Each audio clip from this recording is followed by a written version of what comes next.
নমস্কার, কেমন আছো সবাই? আশা করছি সকলে খুব ভালো আছো, সুস্থ আছো আর সাবধানে আছো।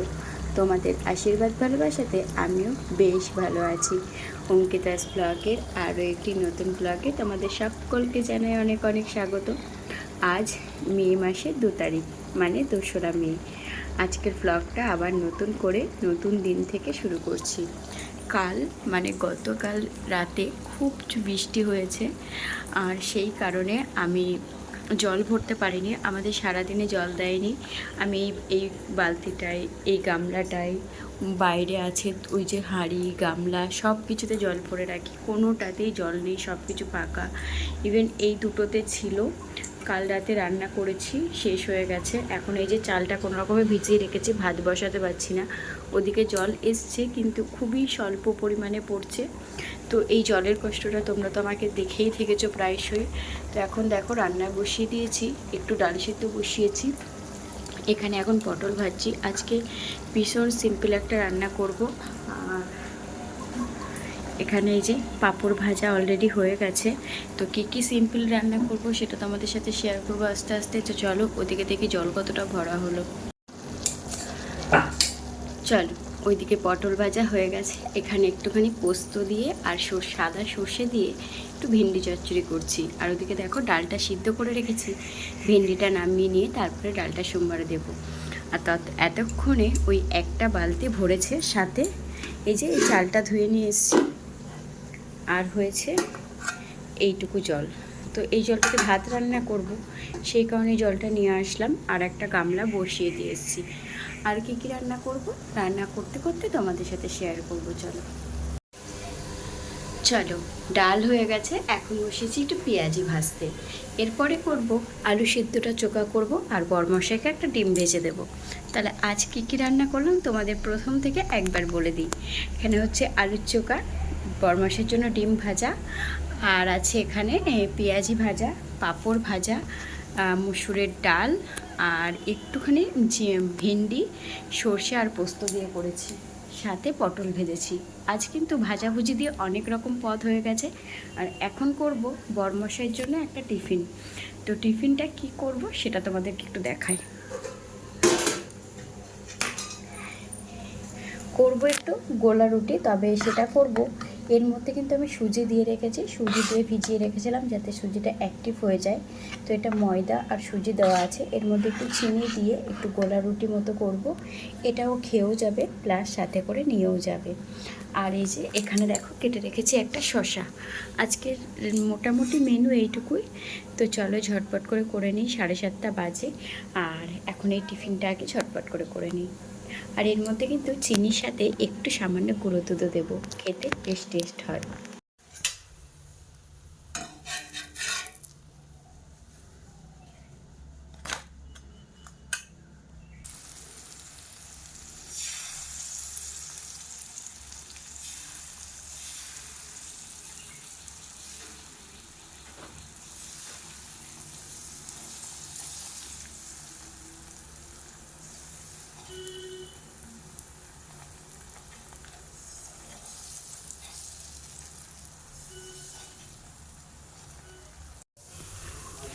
চলো, এখানে আমার গোলা রুটিটা হয়ে গেছে। এদিকে বরমশাই জানে না, ওর জন্য সকালে টিফিন বানিয়েছি। তো চলো ওর কী রিয়াকশান সেটা দেখি। চলো দেখি।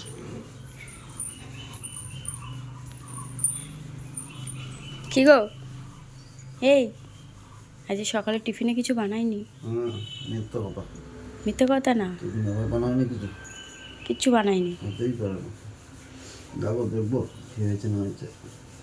দেখো গা, কিছু বানাইনি আমি।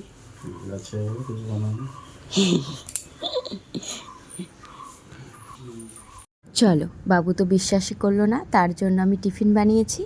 যাই হোক, টিফিন পেয়ে টিফিন খেয়ে বেশ খুশি। চা দিয়ে ও খেয়েওছে, ওর বেশ ভালো লেগেছে। আর যেহেতু একটু সুজি দিয়েছিলাম, ওর একটু আলাদাই টেস্ট লেগেছে। তো এখন চা খাওয়া হয়ে গেছে, এখন রেডি হচ্ছে, বাবু যাবে কাজে। তো আগে চলো ওকে বার করে দিই, তারপরে আমি আমার ঘরের কাজে হাত দেবো। প্রচুর বাসন বেরিয়েছে আজকে। তো চলো আগেও বেরিয়ে যাক।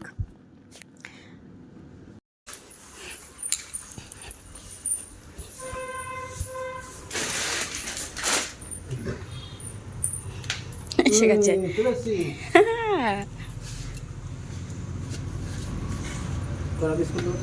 এই বিস্কুটও খেতে চায় না, বেকার নষ্ট করে। নাও যাবে না বউয়ের দোকানে থাকে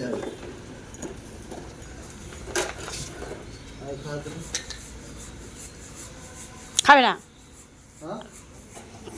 তারা বৌদির দোকানে বিস্কুট দিলে খেয়ে নাই। বৌদি টুপি পরায় রাখছে যে আমার দোকান থেকে কিনে দিলেই খাবে। যাও, সাবধানে যেও। এই খা, বৌদি দোকান দেবো না। চলো, বড়মশাই চলে যাওয়ার পরে একটা সেকেন্ডও হাতে নষ্ট করিনি, চলে এসেছি কলপারে। তার কারণ হলো কলপারে প্রচুর বাসন আমি অলরেডি রান্না করতে করতে রেখে গেছিলাম। সাথে এই যে বাসনগুলো দেখছো, কৌটাগুলো, এইগুলো সব ধোবো। তার কারণ হলো ভাসুর মাসের বাজার তুলেছে, সেগুলো সব রাখতে হবে। তো অনেক দিন হয়ে গেলে কৌটো ধোয়া হয় না, তো আজ ভাবলাম ধুয়ে তারপরে নতুন করে আবার সব কিছুতে ঢালাঢালি করব। এই যে সমস্ত বাসন মেজে নিয়েছি, অনেকই বাসন হয়েছিল। আর এই যে খাবার নিয়ে নিয়েছি, দই, একটুখানি গুঁড়ো দুধ, চিনি, একটু চিড়ে। তো এটা এখন খাবো না, কারণ আমাদের দইটা ডিপ ফ্রিজে ছিল, দইটা পুরো বরফ রয়েছে। দই এটা একটুখানি গলুক, এটা এখন বাইরে থাকবে। এখন বাজে 11টা। চলো তোমাদের একটু জুম করে দেখায়, 11টা 5 বাজে। তো এর মধ্যে আমার এই যে বাসন মাজা হয়ে গেছে, সাথে হয়েছে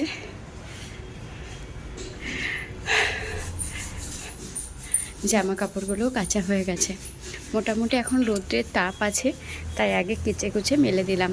আবার কখন না কখন বৃষ্টি হয়, এখন তো বলা যায় না, যেহেতু বর্ষার সিজন আসছে, হুটহাট করে বৃষ্টি চলে আসবে। আর এই যে আমাদের এই কুকুরটার গায়ে না পোকা লেগেছে, অনেকগুলো পোকা কাল বাছা হয়েছে। ও একটু রোদে বসে রয়েছে, ওর হয়তো ঠান্ডা লাগছে, কারণ কাল বৃষ্টি হয়েছে। আর এই যে 6খানা কৌটো ধুয়েছি, একটু রোদে রেখে দিয়েছি যাতে একটু জলগুলো ঝরে যায়।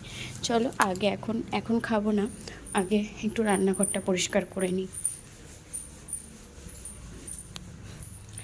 এই যে এখন করব রান্নাঘর পরিষ্কার, জল নিয়ে চলে এসেছি।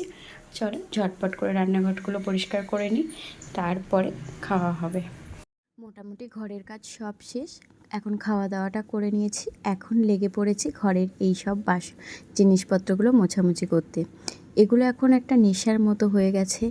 শরীরটা খারাপ লাগলেও কোনো দিন ভাবি যে না থাক, করবো না। কিন্তু এই যে সব বাইরের সমস্ত কাজ হয়ে গেলেই যখনই ভাবি ঘরটা মুছবো, তার আগেই মনে হয় না একবার একটুখানি পরিষ্কার করেই নিই। এখন এটাও একটা সত্যি বলতে নেশার মতো হয়ে গেছে। হাজারো কাজের চাপেও আমি এই কাজটা করেই থাকি। আজকেও একটু চাপ রয়েছে, তার কারণ আমি তো সেই ভোরবেলা 4:30টায় উঠি, তো শরীরটা একটু ঝিমিয়ে রয়েছে। সকাল থেকে একটানা দৌড়ে দৌড়ে কাজ করছিলাম তো, আর রৌদ্রও প্রচুর। তারপরে দেখো আমি আবার আমার শাখাটা সার্ফের জলে ভিজিয়ে রেখেছি। আজ একটু চাপ রয়েছে, এই কারণেই দুপুরবেলা একটু না ঘুমালে না শরীরটা বড্ড খারাপ লাগে। আর আজ দুপুরে ঘুমাতে পারবো না। তো প্রথমে ভেবেছিলাম আজ আর মোছামুছি করব না, আজ যাব একটু আমার বড় জেঠিমার সাথে, বড় জেঠি শাশুড়ির সাথে তার দাদার বাড়ি। মানে হচ্ছে সম্পর্কে আমার মামা শ্বশুর, ভীষণ ভালো। তাদের সাথে পরিচয় হয়েছে বড় জেঠিমাদের বাড়ির থেকেই, যখন আমার জ্যাঠা শ্বশুর অসুস্থ ছিল।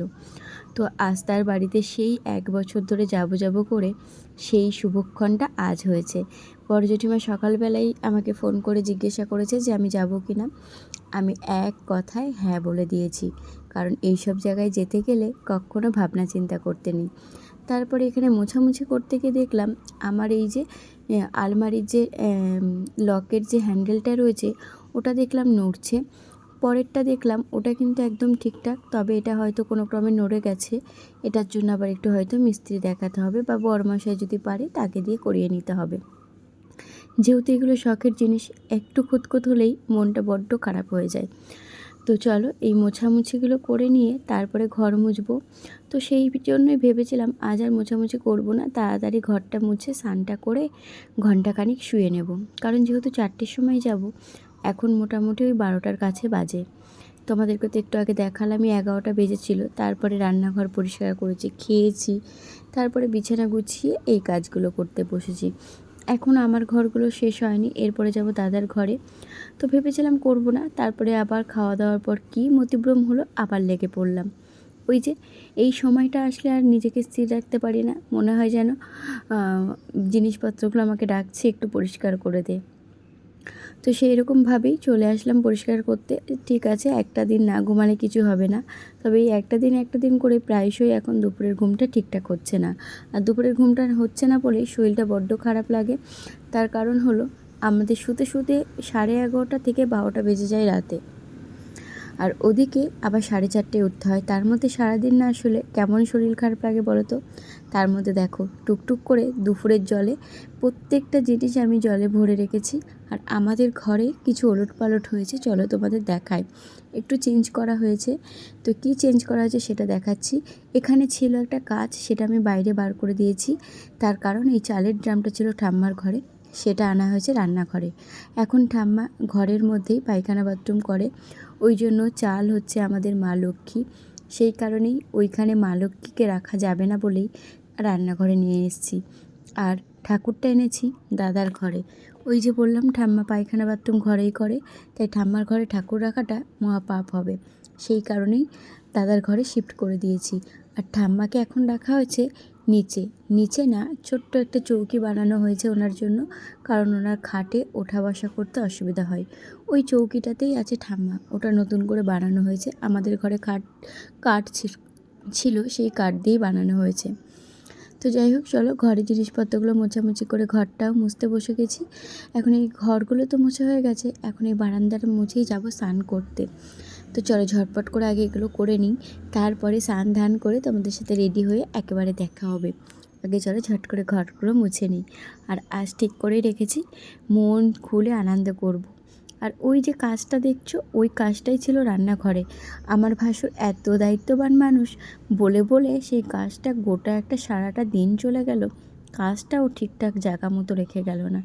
আবার কাল আসবে, কাল তাকে দিয়ে কাজটা ঠিকঠাক জায়গায় রাখতে হবে, নাহলে পড়ে গেলেই ভেঙে যাবে। ওটা আমার ভাসুরেরই শখের জিনিস, ঘরের হোম থিয়েটারটা ওর উপর রেখে ওটা লাগিয়ে ওর উপরে হোম থিয়েটারটা রাখবে।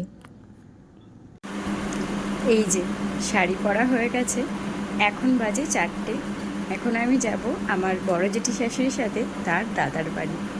তো দুপুরবেলায় যাচ্ছি, সন্ধ্যায় চলে আসবো। তো চলো ঝট করে মাথাটা আসছে, রেডি হয়নি, পুরো রেডি হয়নি, সদ্য শাড়িটা পরা হয়েছে। তো চলো ঝট করে আগে রেডিটা হয়ে নিই। চলো পুরোপুরি রেডি, এবার বেরোই। চলো, এই যে এটা হলো আমার বড় জেঠিমা, আমরা মোটামুটি চলে এসেছি। আর এই হলো আমি, সাথে আমার ননদও আছে, সে সাইকেলে আসছে, আমরা দুজন টোটোতে এসেছি।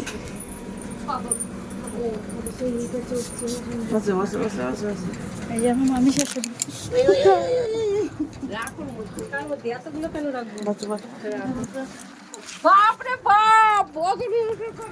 মামার বাড়িতে এসে দেখলাম মামি শুয়েছিল। বেকার দুপুরবেলা এসে বেচারার ঘুমটা নষ্ট করলাম। আর এই যে মামি আসার সাথে সাথে ধরিয়ে দিয়েছে লস্যি। এটা মামিদের নিজেদের ব্যবসা, মামিদের নিজেদের একটা দুধের ব্যবসা আছে, দুধের কোম্পানির নাম হচ্ছে বঙ্গভূমি। লস্যি খাওয়ার পরে এখানে দিয়ে দিয়েছে চা।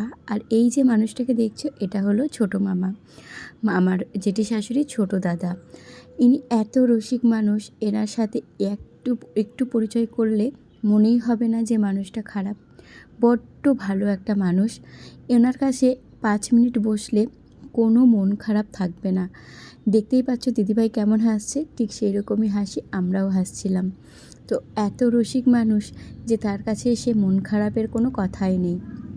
যাই হোক, আমরা যখন থেকে এসছি এই মানুষটা ব্যস্ত হয়ে গেছে, আমি এসছি নতুন বউকে কি খেতে দেবে। যদিও আমি এখন নতুন নেই, প্রায় 2 বছর হতে আসলো।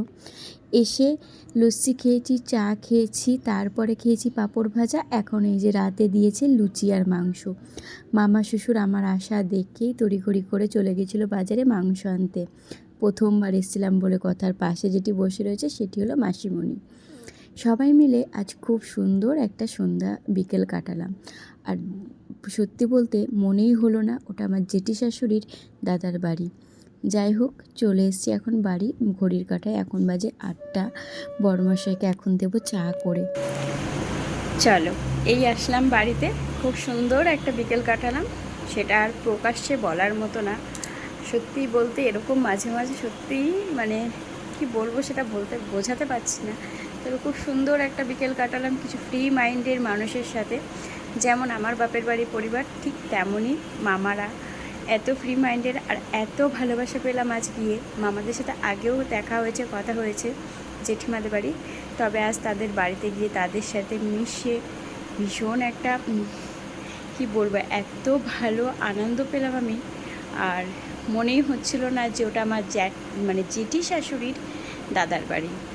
তো যাই হোক, আমার মামা শ্বশুরের বাড়ি যেমন মনে হয়েছিল ঠিক তেমনই আমার এই মামা শ্বশুর বাড়িও মানে ভীষণ ভালো লাগলো। তাদের কথা তো আর প্রকাশ্যে বলা যাবে না। তো চলো, এখন এই যে বাড়ি রয়েছি, এখন বাজে 8:30 মতো। আগে চলো চট করে বড়মশাইকে একটু চা করে দিই। চলো, আজ বাড়ি এসে এখনও চেঞ্জ করিনি। বাড়ি এসেই তোমাদেরকে তো দেখালাম বাড়ি এসেছি, তারপরেই চলে গেছিলাম বড়মশাইয়ের জন্য চা করতে। তখন বাজে ঘড়ির কাঁটায় 8:30। আর জানোই তো জল ভরা থাকে, তো জল আজকে বড়মশাই রীতিমতো ভরে রেখেছে, আর আমি রান্নার সব জল ভরে রেখে গেছিলাম। তো এখন আমি করলাম বড়মশাইয়ের জন্য চা, আর সাথে এই যে সমস্ত বাসনগুলো দেখছো, এখানে আছে চায়ের বাসন দিয়ে, আর বড়মশাই যে দুপুরের জন্য টিফিন নিয়ে গেছিলো সেই বাসন, এগুলো মাজা ঘষা করে নিয়ে এই সবে ঘরে আসলাম। সাথে চালটাও ধুয়ে এনেছি। তো একটু পরেই ভাতটা বসাবো, তার আগে একটুখানি বিছানাতে গড়িয়ে নিই। ভীষণ টায়ার্ড লাগছে, সেই 4:30 উঠেছি, তারপরে এখনও পর্যন্ত দুটো চোখ মেলেনি। যাই হোক, চলো একটুখানি রেস্ট নিই, তারপরে চেঞ্জ করব। চেঞ্জ করতেও ইচ্ছা করছে না, মানে মনে হচ্ছে শুধু এখন পড়ে পড়ে ঘুমাই। যাই হোক, চলো আগে একটু রেস্ট নিই। চলো, বাড়ির বউদের রেস্ট নেওয়া বললেই রেস্ট। হঠাৎ মনে পড়লো দাদা যে মাসের বাজারগুলো এনেছিল, তার মধ্যে কিছু কিছু প্রয়োজনীয় জিনিস আমি রান্নাঘরে রেখেছিলাম কৌটোগুলোতে ঢালবো বলে। সেগুলো যদি আবার থেকে যায়, রাতে আবার ইঁদুরে তার পিণ্ডি চটকে দেবে, তো সেগুলো আগে গুছিয়ে রাখি। ওদিকে বসিয়ে দিয়েছি ভাত। আর সত্যি বলতে আজ মামার বাড়িতে ঘুমের টাইমে গেছিলাম, আমি সেই টাইমে ঘুমাই, সেই টাইমেই গেছিলাম। তবে মনেই হচ্ছিল না যে ঘুম পাচ্ছে, শরীরে একটা আলাদাই এনার্জি চলে এসেছিল, বিশেষ করে মামা বাড়িতে থাকায়। মামা এত রসিক মানুষ, মনে হচ্ছিল বারবার যায়। সত্যি বলতে এবার থেকে প্রায়শই দেখবে আমি ওই মামার বাড়ি ছুটে গেছি, কারণ মানুষ যেখানে ভালোবাসা পায় সেখানেই বারবার ছুটে যায়। শ্বশুরবাড়িতে আসার পর কিছু কিছু ভালোবাসার জায়গা হলো আমার বড় জেঠি শাশুড়ির বাড়ি, মেজো জ্যাঠা শ্বশুরবাড়িও আছে কিছু কিছু সময়। আবার এই যে মামারাও তালিকায় যুক্ত হলো। আরও একটি জায়গা আছে, সেটি এখন প্রকাশ্যে বলা যাবে না। যাই হোক, শ্বশুরবাড়িতে ভালোবাসা না পেলেও শ্বশুরবাড়ি সম্পর্কিত অনেক জায়গায় অনেক ভালোবাসা পেয়েছি। পুরো মনে হলো নিজের মামা শ্বশুরবাড়িতে এসেছি। কখনোই মনে হলো না যে এটা জেঠি শাশুড়ির দাদার বাড়ি। সত্যি বলতে আজ যে বিকেলটা আমি গেছিলাম, প্রথমে একবার ভেবেছিলাম না করে দেব, তারপরে ভাবলাম না যাই, যদি না যেতাম অনেক কিছু মিস করে যেতাম। এই যে মানুষগুলো, ভালো মানুষগুলোর সাথে মেশার যে সৌভাগ্যটা হয় না, সত্যিই বলছি, আমি অনেক সৌভাগ্য করে এই বাড়িতে এসেছি। হয়তো শ্বশুর শাশুড়ি থাকলে আমাদের জীবনটা অন্যরকম হতো, তবে আমার বড় জেঠি শাশুড়িও অনেক সাপোর্টেবল, আমাকে প্রথম থেকে সাপোর্ট করে যাচ্ছে এই বাড়িতে আসার পর। সাথে এই মামাদের সাথে আগেই পরিচয় হয়েছিল, আগেই তোমাদের বললাম। তাদেরকে আমার আগে থেকেই ভালো লেগেছিল, সেই কারণেই আজকে 7-5 না ভেবেই চলে গেছিলাম মামার বাড়িতে। এবার থেকে যাওয়ার ইচ্ছেটা আরও দ্বিগুণ বেড়ে গেল, কারণ মামার বাড়িতে গিয়ে মনেই হয়নি যে এটা আমার জ্যাঠা শ্বশুরের বাড়ি এসেছি। মনেই হলো একদম যেন নিজের কেউ। তারপরে জেঠিমা আমাকে আরও তার ভাইপোদের বাড়ি দেখাতে নিয়ে গেছিলো, সেগুলো তার ভিডিও করা হয়নি, কারণ ফোনে সেরকম চার্জ ছিল না। আর এই যে বাড়িতে এসে তো দেখতেই পাচ্ছ টুকটাক কাজ করছি, তার মধ্যে আরও একটি অর্ডার এসছে কী এসছে বলছি তোমাদের। এখন এই যে সমস্ত কিছু ঢালাঢালি কমপ্লিট হয়ে গেল। ঠাম্মা ঘরের থেকে অর্ডার করলো আমাকে রাতে সুজি করে দিতে হবে। সেই মতেই বড়মশাইয়ের ভাত নামিয়ে রেখে এখানে বসিয়েছি ঠাম্মা সুজি করতে। আমি আর রাতে কিছু খাবো না, কারণ আমি মামার বাড়িতে এত কিছু খেয়েছি, আমার আর ভালো লাগছে না কিছু খেতে। ওদের জন্যই করলাম, আর সুজিটা একটু বেশি করে করছি, এতটা ঠাম্মা খাবে না, এখান থেকেই আমি একটুখানি খেয়ে নেব। তো চলো, আজকের ভিডিওটি তাহলে এখানেই শেষ করলাম। সবাই সুস্থ থেকো, ভালো থেকো, সাবধানে থেকো। দেখা হবে আগামী দিন আরও একটি নতুন ভ্লগে। আজকের ভিডিওটি কেমন লাগলো অবশ্যই কমেন্ট করে জানিও।